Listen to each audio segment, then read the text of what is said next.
You're listening to the Small and Supercharged podcast with Ria Freeman, episode 148.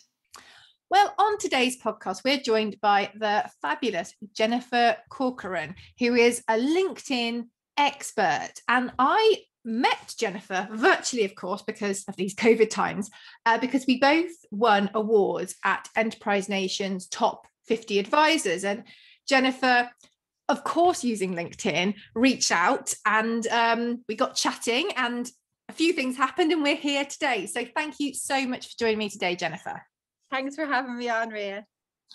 So LinkedIn, it's something that I'm obviously on because I've done your amazing course and it's good. Like I've been networking away and chatting to new people. But can you tell us a bit about your background and how you got to do what you do now?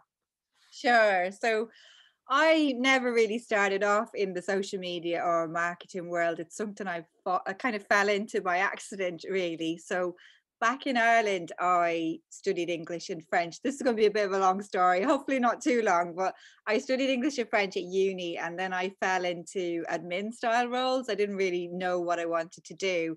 And my last job back in Dublin was working on a technology magazine. And I moved to the UK about 20 years ago, and I tried to break into publishing, but I wasn't able to. So I rebranded myself, relabeled myself as a high-level personal assistant. And I started to do a lot of face-to-face networking in London just to get the lay of the land, the geography, the hotels, the restaurants, just so I could do my job better.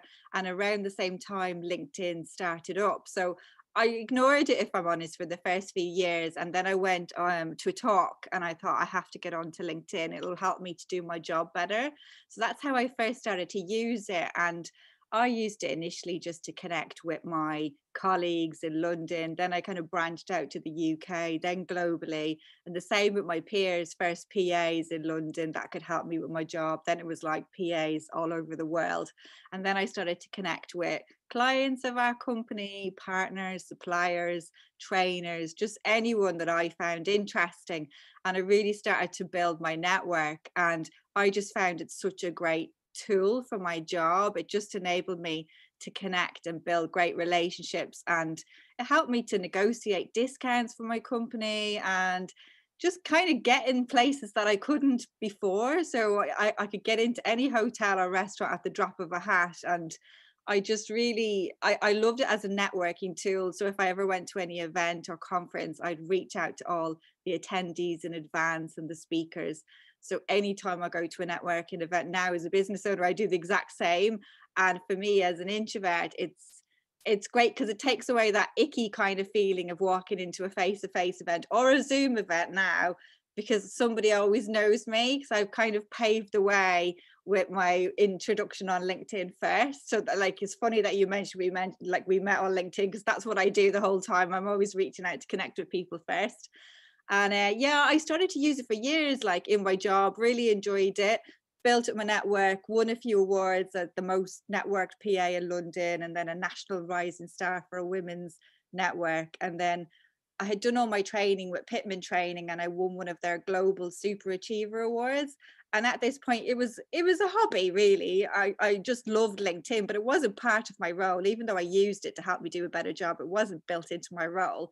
And what happened to me was it's a bit like COVID. I had back surgery, so I was forced to stop, and I was off work for 6 months after my surgery. So it gave me time to think, and I literally was lying flat on the ground for 30 days after my operation. So I was messing around with my phone a lot, and I just kind of came to the realization that I wasn't 100% happy in my previous job. I'd fallen into it, and it didn't really spark joy. I was good at it, but it wasn't really, the whole kind of purpose of my life. And so I just decided to quit my job, which I did. And little bit, to be honest, I'd love to say initially I knew exactly what I was going to do and I was going to set up my business. It's something I fell into by accident. I just started studying more courses, and eventually I just said, I really like social media. A lot of people have hang-ups, especially in terms of LinkedIn, and I want to help them to find their voice and to help them to toot their horn, because a lot of people overthink it and they don't know how to put their best foot forward, and they cringe a bit with self-promotion. So that's what I did. I set up my Super Connector, and now I help a variety of people. So entrepreneurs, executives, job seekers, students, organizations, just to help them to polish up their LinkedIn profile and to connect with finesse so that they can reach their goals. And everyone's goals are different. Some people want a new job, some people want to find clients, some people want to build their network. So that's it. A bit of a long-winded story, Rhea, sorry, but that's how I got into it. And it's a bit of an accident, really. And I'm really glad I did get into it because it's what I'm doing today. Yeah, absolutely. I always love hearing how people got to where they are, because it's never like you go to school, college, university, you decide that's what you're doing, and then that's what you do forever. And I think it's brilliant how every life experience we have leads us to whatever point we're going to. Exactly. Yeah. There's nothing ever linear, is it? It's like up and down, up and down. So you founded My Super Connector after you did a lot of different sort of social media courses and that sort of thing. So yeah. Did you just focus on LinkedIn because of the amazing results you'd had with it and you wanted to share in contrast to any other social media platform? No, like initially when I launched, like it was 4 years ago, I was actually doing training as well on Facebook, Instagram, Twitter, and LinkedIn. Deep down, LinkedIn was always my favorite, but I think initially I had a little bit of imposter syndrome. I was kind of thinking, who am I to say that I'm an expert on LinkedIn? So I did the 4 of them for the first 2 years, and then I just ditched the other 3. And because I just knew deep in my heart, like LinkedIn was my favorite. It was the network that I wanted to hang out with on the most, and it just kind of sparked the most joy for me. So I got rid of the others, and now, yeah, I'm really glad I did, because I just was feeling personally quite torn across all the platforms. It's quite hard to be fully on and fully present on 4 like social media platforms. So yeah, now I'm all in on LinkedIn and I love it.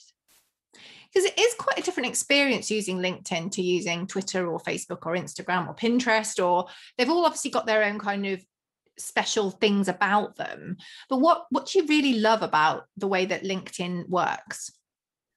I think for me, I just think of, I don't really think of it as social media. I just think of it as a network, whereas the others I think of as social media. So they're more like posting and follows. Whereas LinkedIn for me is about genuine networking and connecting with good people and building relationships. I like the fact that I don't have to post every day on LinkedIn to get traction. Whereas obviously on platforms like Instagram and Twitter, if you're not posting, it looks like your account is dead.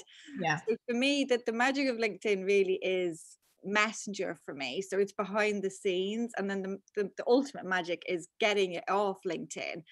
I'm not one that says you have to spend your whole time on LinkedIn. At the end of the day, it's just a tool that helps you to connect and meet people in real life or on Zoom. So yeah, the magic for me is in Messenger, and you can still make an impact on LinkedIn. Even if you had like one amazing post a month, you'd be visible and you become known for that. As long as you've got a good profile, you've got the right keywords in there, you will be found. And yeah, I just think for me, it just took a lot less effort than the other platforms, and it was just a bit more professional in content. Less kind of spammy people on LinkedIn, less trolls compared to the others. There still are, I'm not going to say there's no trolls or no spammy people, there still are, but less in comparison to the other platforms. Yeah. I just found the content a lot more elevated, and it's just a place that I want to hang out in more than the others, really.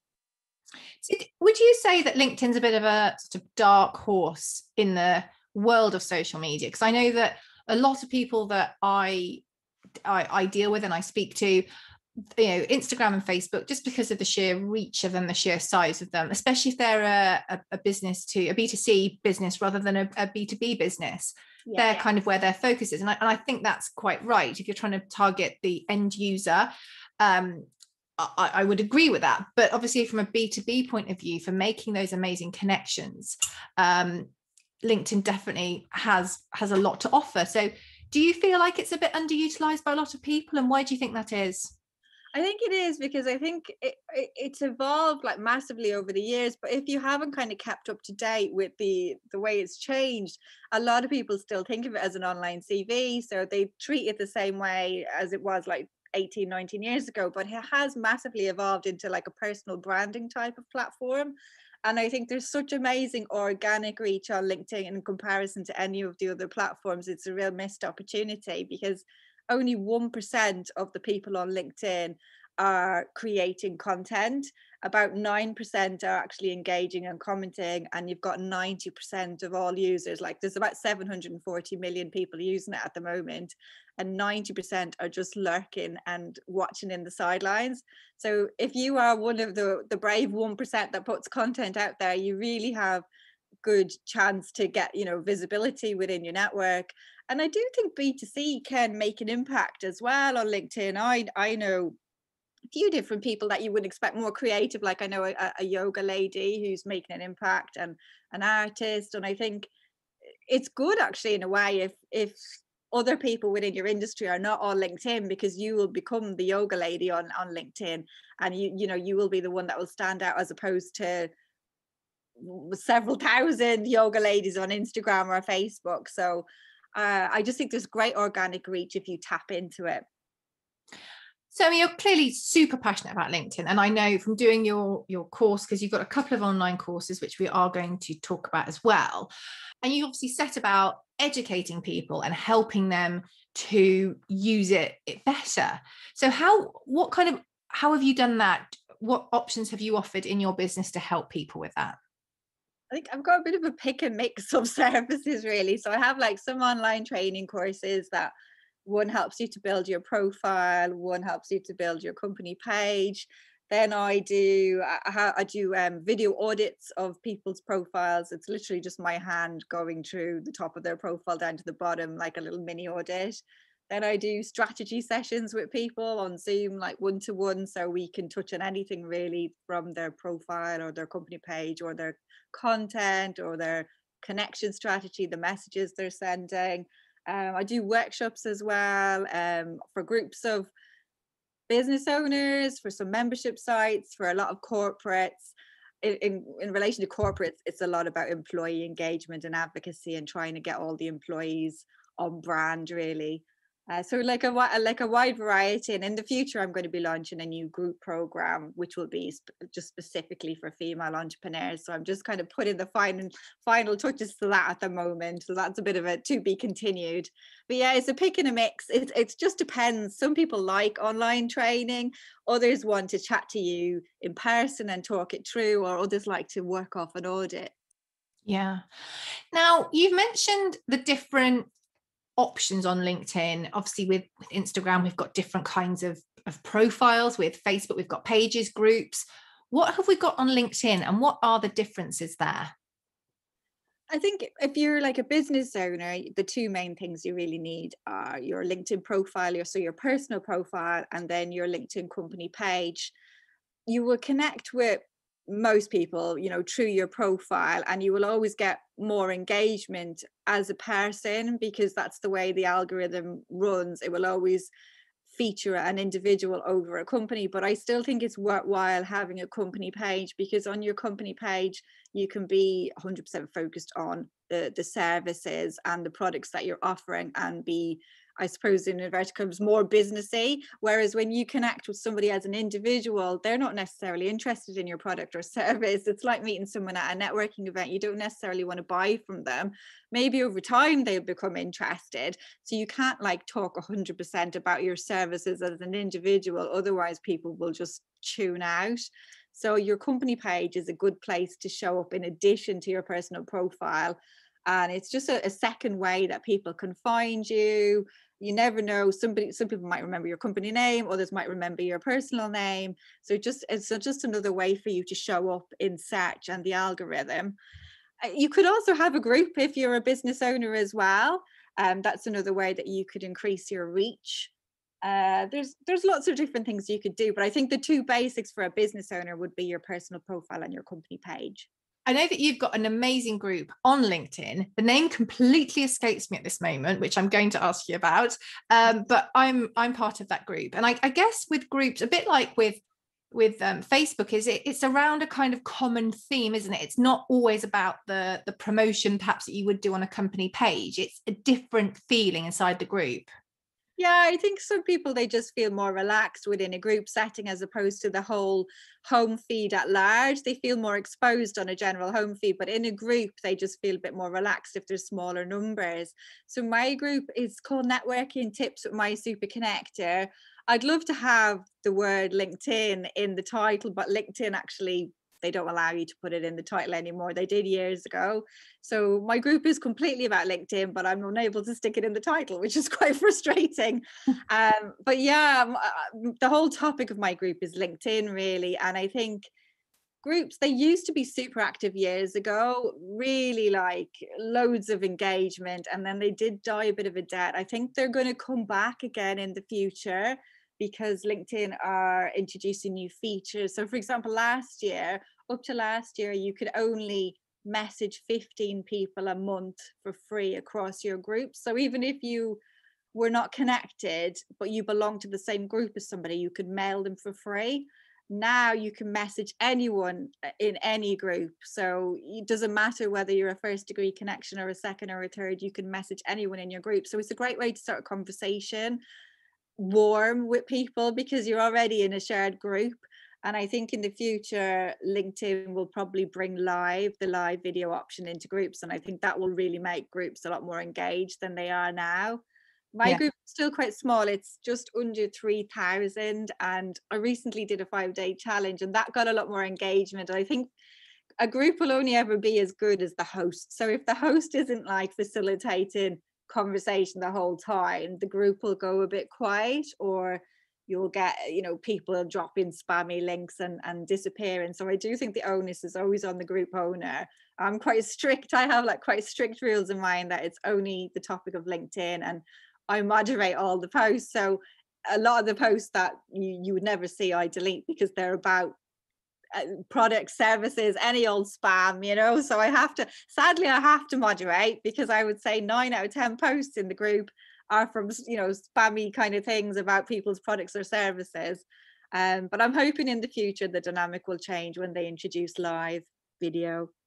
No, definitely. But I mean, LinkedIn over the last year have introduced more features, haven't they? Yeah, I just think they're constantly evolving. They brought in LinkedIn stories. I'm not a massive fan. I just don't think it works as well as on Instagram. And I think the LinkedIn audience are not that particularly bothered about people's stories. Maybe in future they will, but I've tested it out. I've done stories on my company page, and I've done stories as an individual, and the company page gets zero traction. Nobody watches the story of a company page. And then as an individual, a little bit, but in general, the people I see doing stories on LinkedIn are marketeers, and it's the same stuff I see anyway in the home feed. So yeah, I'm not a massive fan of the stories feature. I think it's great to tap into if you are already on Instagram, and if you are like a pro at Instagram stories, why not repurpose and use it on LinkedIn?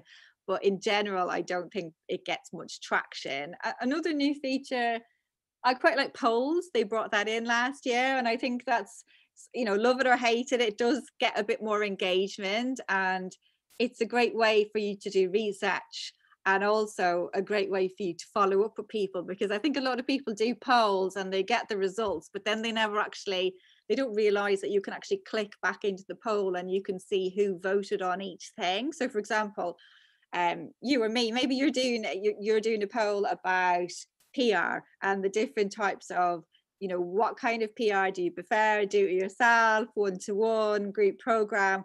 Then you can go, okay, I can see 100 people said they like online training, 100 said they like one-to-one, and 100 said they like group. So you can actually message all those people and say, thank you for taking part in my poll. I can see you like online training. I've just created this course, might be of interest, because they've already expressed an interest by engaging in the poll. So it's actually a nice way for you to start a conversation.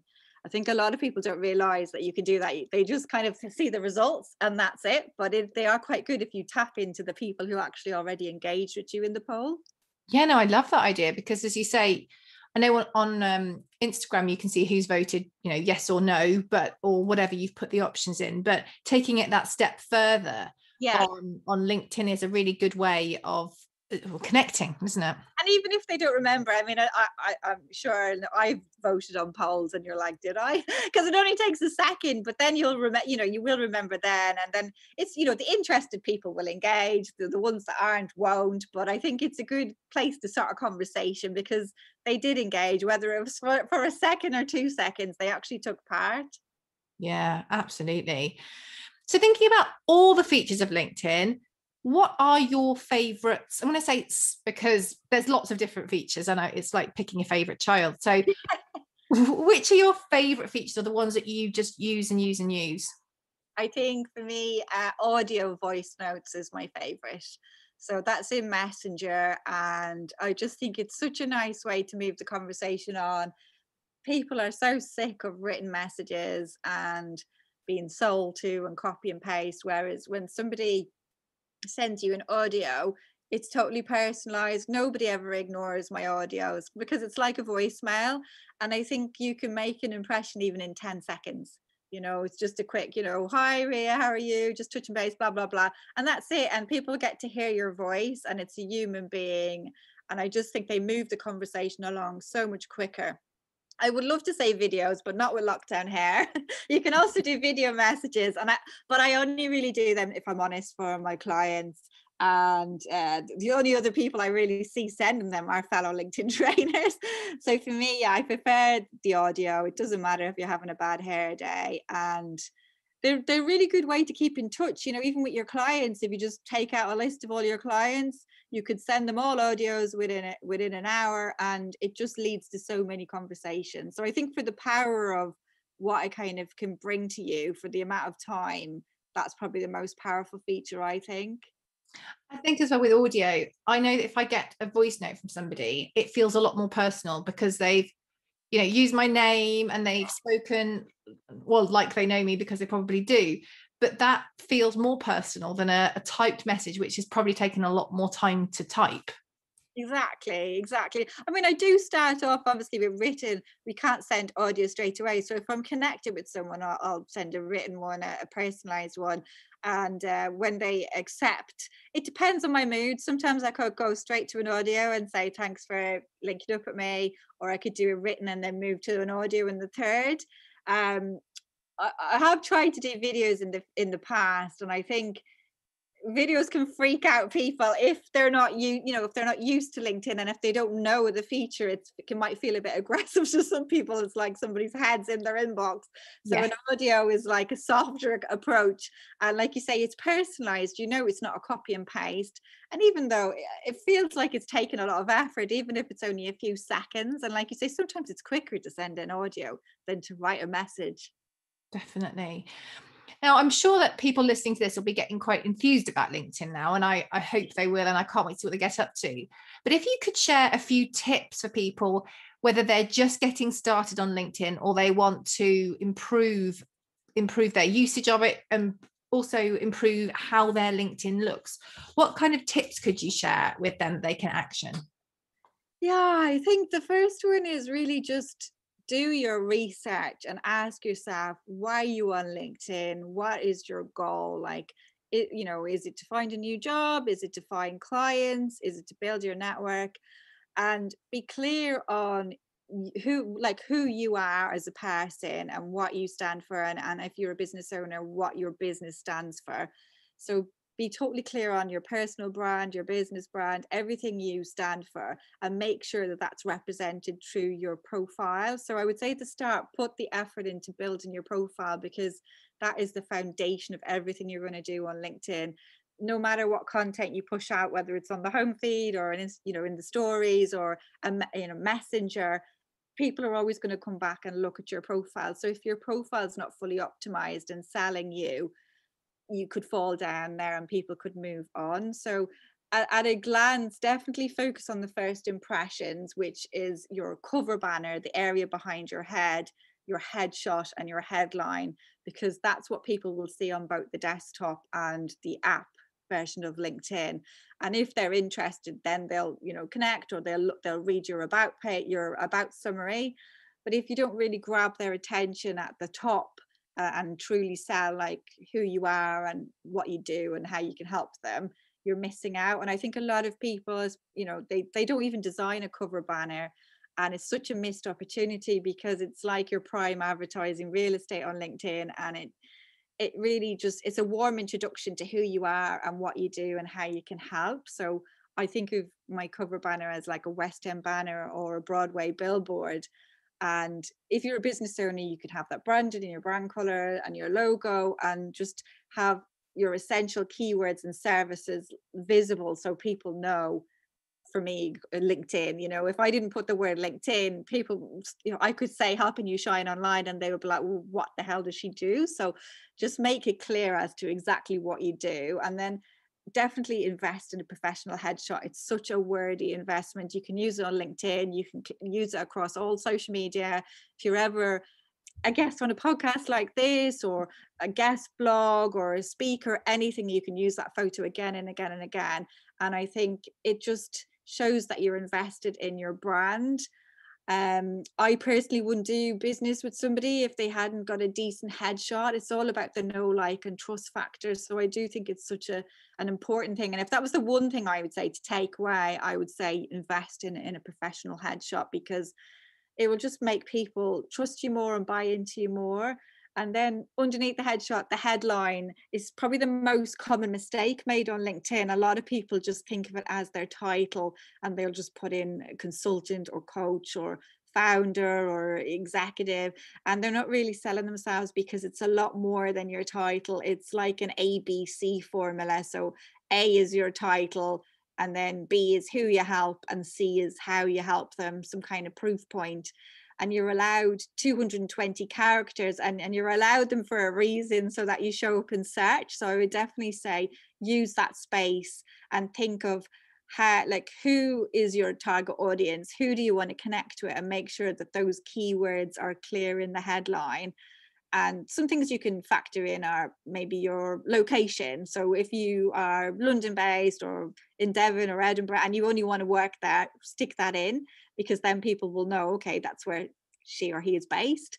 If you only work with specific industries or niches, so if you only work with startups or the construction industry, whatever, anything like that, just stick it in. Then it's super clear as to exactly who you can help. And yeah, I would say they're the main three, the first impressions, because a lot of people get hung up on the about summary section, but I always think they won't even get there if you haven't impressed them in that first section. So I would just say try and fill out your profile as much as you can. The more you fill it out, the more your reach will increase with the algorithm. LinkedIn has something called all-star status. So when you complete several sections of your profile, you'll achieve all-star, and then you show up in 40% more searches. So the more you can fill out, the better. And even if you're stuck for your about summary section, putting in a sentence will help you show up like 40% more times in search. So definitely fill out as much as you can.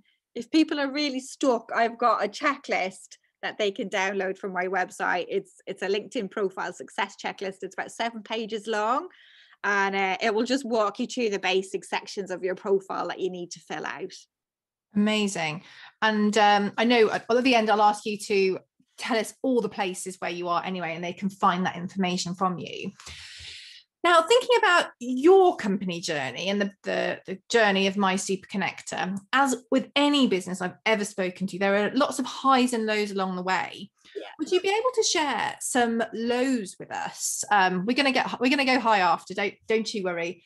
But could you share some lows with us along your journey so far? I think the initial probably low was I was quite naive when I first launched, and I just thought, oh, I'm working on this website. I spent months getting it ready, got my photo shoot, the branding, the logos, and then I launched it, and it was like, ta-da! And I just expected straight away I was going to be getting all these inquiries and leads, and it was crickets. So that was a real like wake up call that, you know, you really, somebody said to me, it's the equivalent of like a boy winking at a girl in the dark. So you can build a website, but if nobody knows it exists, it's pretty pointless. So that's when it was a low, but it made me realize and work on myself in terms of marketing and realize I need to up my game and I really need to tell people about this. Otherwise, I'm not going to have a business. I'm just going to have a hobby. So I think that was an initial shock because I spent so long on the website. And my advice to any business owners listening, if you are a startup, do not do what I did, because I think you don't even need a website probably for the first 6 months of your business, because it could pivot, tweak, you'll tweak things, you'll change things, and you can use your LinkedIn profile. I know lots of virtual assistants and businesses who just use their LinkedIn profile to begin with and get clients that way. So that was a learning lesson to me, because I ended up tweaking those pages, changing them, adding on services, taking off services. And there was a lot of wasted money, I would say, on that website at the start. So, and it does affect your confidence as well. When you're not immediately getting the clients, you're like, oh, what's happening?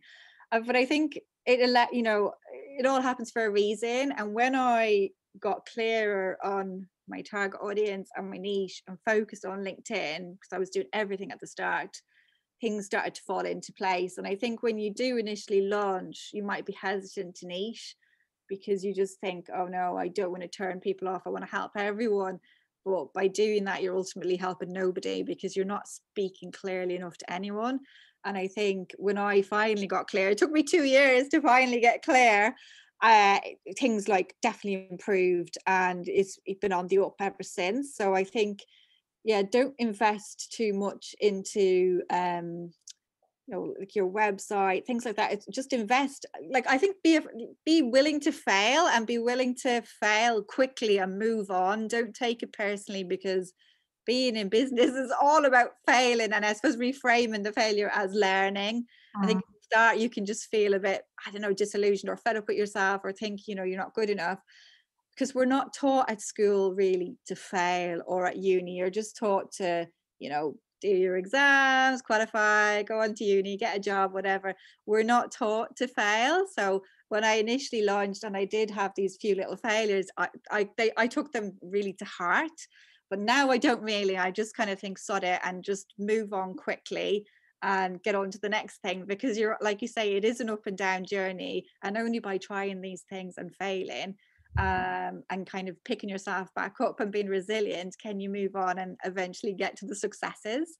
So just be willing to fail, because there'll be a lot of failures, and people will always, you'll only ever really see the icing on the cake when you look at other people's businesses, and you'll think, wow, they've got it all sorted, but you don't see that windy road and that roller coaster journey they've had up to then. And I don't think any of us have got it like linear in a straight line from the start. I know I haven't. Oh God, no. I mean, far from it. And I think what you said about when you have an inverted commas failure, I do a lot with that, as in I've worked really hard. I don't take failure well, but the problem is that can really limit you. But if you go, and if it doesn't work out, I'll learn from it. It's quite empowering, because it feels like you're still making those steps along your business journey, which means you'll give things a go, because you don't, whatever the outcome, you either win or you learn. I know that's someone else's quote, but I really adopt that, because it means that I kind of, obviously I want things to do well, but if it doesn't, I don't care about the outcome, because I've learned something that version 2, 3, whatever is going to be better and more robust from it. Absolutely. And I think it's all about learning. You're constantly learning as a business owner. I'm learning all the time, new systems, new platforms, new ways of doing things better. So you have to really embrace the learning as well, and have a growth mindset, and be willing to improve and get over yourself. And I think one initial failure I had really as well was, and I still don't like it, and we're recording this podcast now and I have my video switched off, so it's like my love-hate relationship with video. So initially, when I first was like niching down on LinkedIn, anytime I do a webinar, you would not see me at all on the screen. You would just see my slides. And then it took me a long time. It was a bit like the website scenario again. I realized, if I'm going to help more people, I need to show up and get over myself. It's not about me being a supermodel and having amazing hair. People don't care about that. They care about how you're going to help them with LinkedIn.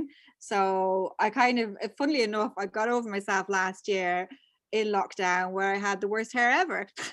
I made probably the most videos ever, but it's been good because that was holding me back, and that was holding back the growth of my company as well, and how I could reach and help people. So I would just say, if you have a fear of video or you hate it, don't worry, you're not alone.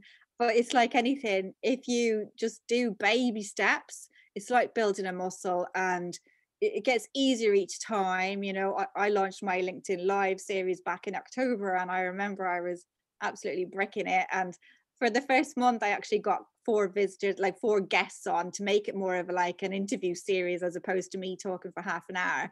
And those guests were amazing. They helped to kind of psych me up. And now I do it on my own once a month and do Ask Me Anything. And I'm actually fine with it. One of my friends she was actually my first guest. She said, look at you now. And I was like, yeah, you actually forget. I look back to October and go, oh my God, because now it feels like it's easy and we're only in March. So, I think embrace the fear.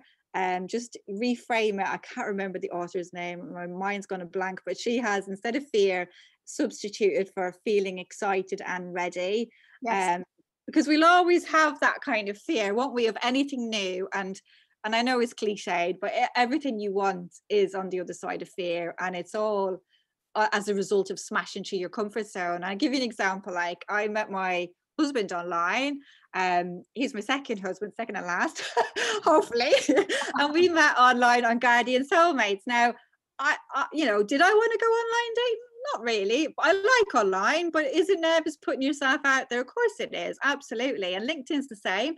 But if I hadn't put myself on there, I wouldn't be. We're together 10 years now. I wouldn't be with him. So it's like, what's the worst that can happen? I just try and think of the positives, manifest the positives. You're so right. I think the thing I tell my clients a lot as well is that I know if I haven't done my stories today yet, but I will do some stories on Instagram later. And I turn my phone on, flip the camera around so I'm there, and I look and I go, oh, my roots are so, well, now they're grey and really dark, and I would much rather they were blonder, but COVID, hairdressers, right? And I think, oh, that frown line's worse. But I kind of tell myself, well, I say politely, not particularly politely, but to shut up, because I have genuinely never had anyone say to me, God, you are looking rough today. No, never. They wouldn't either. They'll relate to you anyway. We've all got the lockdown hair. This is the thing, though. They either relate to you or they don't even see it, because when I watch people do their stories, I'm not looking at how bad their hair is. I'm listening to what they're saying. I'm looking at the enthusiasm on their face, their passion for their product, what they're sharing. And I think that we look at what we're doing and go, oh, lockdown hair. Oh, should have done this. Oh, should have done that. No one else is seeing that, like we don't see it in others. And if you find someone who takes delight in telling you these things, they are not your people. They're just not your people, and consider that a lucky escape. Exactly. And I personally, when I see people with roots and all, it makes me feel good. I've got them, like, you probably won't see them at the moment because they're completely touched up. But if you lift up my hair, my God, I'd say the roots are about 5 inches long at this stage. But it just makes them more relatable. We're all going through this time, and I think that's one of the positives from the pandemic, is we've just kind of related to each other more as human beings, and that need for like perfectionism is kind of gone. And I relate to somebody who's more normal looking than somebody perfectly with the coiffed hair and the immaculate makeup and stuff. I think you find that a little bit intimidating anyway. I think when you're a human being, people are going to connect with you more anyway. Yeah, no, I would completely agree with that. Completely agree with that. And I think that it, as you say, allows people to relate to you. They can kind of see the whites of your eyes. They can, voice notes are amazing. The written word is superb. But when you can see somebody, you kind of pick up on their body language, they're looking at the camera. There's so much more to the story if you can see somebody in action. Yeah, and you trust them more. You just know, like, and trust them more. 100%. Now, you've obviously had lots of really, really amazing highs along your journey as well. So can you share a few of those with us? I think the highs, I'd say the main ones probably have been, you mentioned at the very start, we both won an award with Enterprise Nation last year. We were part of the top 50 advisors in the UK. So I got down to the top 10, and I won the #1 title in marketing. So I was like super proud with that, because I don't even consider myself a marketeer. I just think of myself as a networker. And I'm not all about the home feed. So I'm a bit of a rogue marketeer, because I say it's not all about posting on the home feed. So that made me super proud. And also there is it's not an award, and it might sound a bit nerdy, but there is this list called the LinkedIn Rock Stars, and it was a list that was started about, I'd say about 2 years ago now, by an American LinkedIn trainer called Brenda Meller. And once a month she releases stats, and she has about, I'd say there's about 100 LinkedIn trainers on the list from around the world, and we're all ranked in terms of our growth over the month. So Brenda actually does the boring stat work for me. I don't need to worry about it, because she does it every month, and she collates everybody's followers and their percentage growth. So last year I was #1 twice on the list. So I was super proud about that, because I don't have the biggest network, but I had the biggest growth. And it just kind of showed that you can be a small fish in a big pond and still make an impact. So I loved being recognized among my peers. So that actually meant a lot when I got onto that list, because you can't nominate yourself. You have to be nominated by somebody else to get on it. And I think, yeah, I was super proud. I know it sounds really nerdy. Well, no, not at all. I think it's always lovely when we see that our hard work has been like recognized, not just because, the numbers. I know with lots of different platforms, if you want to, you can just buy followers. And I will say to people, and my next breath, for God's sake, don't do that. But it's what's behind those numbers, those connections that you make, the difference that you make. It doesn't matter whether you've got a few or many people. If you're making the difference, it's better to make the difference with a smaller group than have loads of unengaged people and not do anything there. Yeah, and I think what like really made it for me, it was actually a bad situation came good, because I think I got to #1 in April, and the reason I had the big jump in growth and followers was following the crash. So it's a bad story, but following the crash of the Flybe airline at the start of the pandemic, because I was due to fly back to Dublin to visit my family, and also to go to Manchester to my in-laws. I had a few flights booked, and initially when they collapsed, there was the selfish poor me, I've lost all my flights. And then within about 2 days I caught myself on and was like, these poor people have lost their jobs, Jennifer. So I actually reached out one weekend and I messaged 1,000. Oh my goodness. Staff. Yeah, I know. I was a nerd. I spent about 8 hours on the Saturday and the Sunday mailing like pilots, air stewardess, everything. About 1,000 people I found, and I offered them all free LinkedIn training, just to kind of say, look, I'm really sorry this has happened, and just wanted you just to reach out. So I did that, like not thinking anything of it, I just wanted to just reach out and help, and because I felt guilty as well, because I had my selfish reaction as well. I think anyone would have that reaction. Anyone who's got flights booked that it all goes wrong will be. Yeah, I just felt bad, because I suppose I hadn't been back in Ireland for a good year, and I hadn't actually seen my dad in a year and a half, because the last time I'd been back he'd been away. So I was a bit like, and it was Paddy's Day I was meant to be going home for, so I was like doubly gutted. But yeah, it was good that I spent that weekend, and I didn't think twice about doing that. But it was nice that a month or so later it resulted in that, and that's not why I did it. I didn't even think of that, because I didn't think I'd get to the top of that list ever, because there are people on that list with zillions of followers, and like you said, I'm a bit more quality than quantity. So I was like, wow. So it was good that it came from something bad. And I'm still in touch with a lot of those pilots, and I've gone on to collaborate with some pilots and give them more training, so that's been good.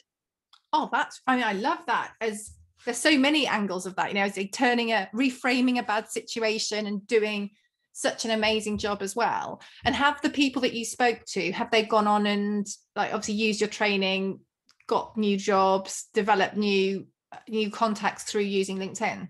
I think, yeah, I just think a lot of them are embracing LinkedIn a lot more, because they weren't really on it.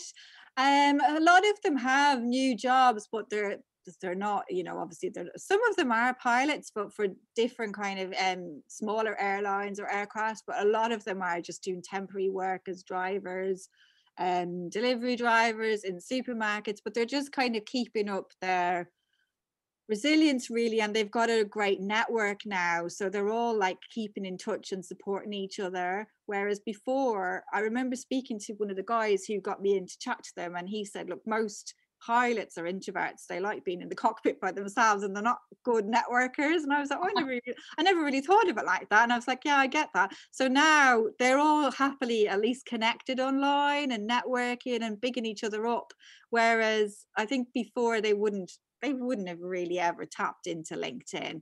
I'd love to say they've all got new jobs, and hopefully they will in the future when things start to pick up again.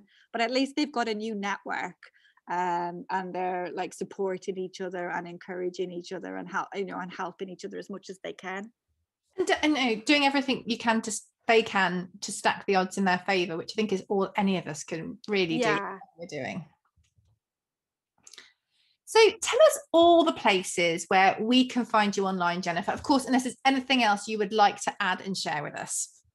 No, just thank you for having me on. It's been lovely. If anybody wants to pick my brain live, I do my monthly Ask Me Anything LinkedIn Live. It's the first Wednesday of every month at 11 a.m. for a half an hour. So I think the next one's April 7th. If they want to touch base then, or any month, whenever this gets released, I don't know, but any month, first Wednesday, 11 o'clock, come along. You can find me on LinkedIn. That's really the only platform that I'm on, because I ditched my Facebook, my Twitter, my Instagram, my Pinterest. So I'm all on LinkedIn. I have a YouTube channel as well, so you can see some of my videos and lives on that. And then my website, so that's www.mysuperconnector.co.uk. So that's it really. I'm all about the LinkedIn now. So when you said about your monthly Ask Me Anything, is that over on LinkedIn? Is that inside your group, or is that just on your main? No, that's just on my personal private. So yeah, LinkedIn Lives, they are a bit clunky and they're not as easy to follow as a live on Facebook or Instagram. So to actually follow a LinkedIn Live, you have to be following the person that's hosting it, or if you're connecting, you're usually following by default. And what happens is, you just need to just say I'm going live at 11 a.m. You need to keep checking your notifications, and hopefully it will pop up and say Jennifer is live. But if you don't see that, the best thing to do is to bring up the profile of the person. So bring up my profile, scroll down to my activity section, and then click in True Posts, and then you should hopefully see it appear like that. It's not as easy to follow one as on other platforms, so it is a bit clunky. But usually you usually see me pop up after a minute or two. Usually every month, to be honest, I get people going, where is it, and they eventually find it. I wish LinkedIn would make it a little bit easier. Maybe they will. Maybe it's on their plan. And I know earlier you spoke about that checklist as well, and I know you've obviously got courses and you do all the services we talked about, and they can find all of that on your mysuperconnector.co.uk website, can't they? Yeah, it's all on there. Thank you so much for joining us today, Jennifer. That has been amazing. Thank you for having me. It's been great.